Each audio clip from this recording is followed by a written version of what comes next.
Hi အားလုံးပဲမင်္ဂလာပါဒီနေ့ကျွန်တော် share လုပ်ချင်တဲ့အကြောင်းအရာလေးကတော့ကတ်ကြီး၃ပါးကိုအင်းလို့ခေါ်တယ်ပေါ့နော်ကတ်ကြီး၃ပါးဆိုတော့ဖြတ်တဲ့ကတ်ကြီးပြောတာပေါ့နော် it's not a Caesar လူတွေ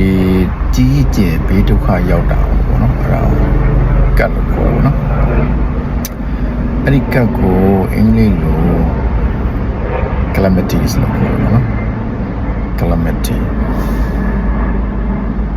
အဲ့တော့ကကြီး၃ပါးမှာ number 1ကပါဠိလို့ဆိုရင်တော့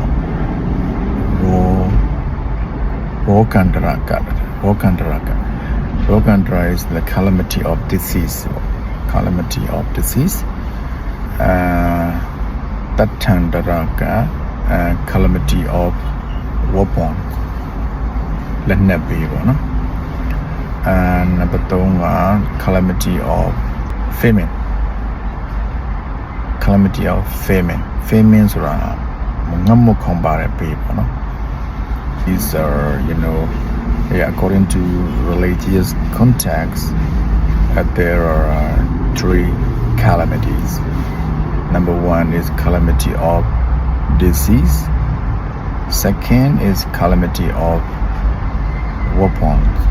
and the third one is calamity of famine. Okay, I want you to do it. Bye bye.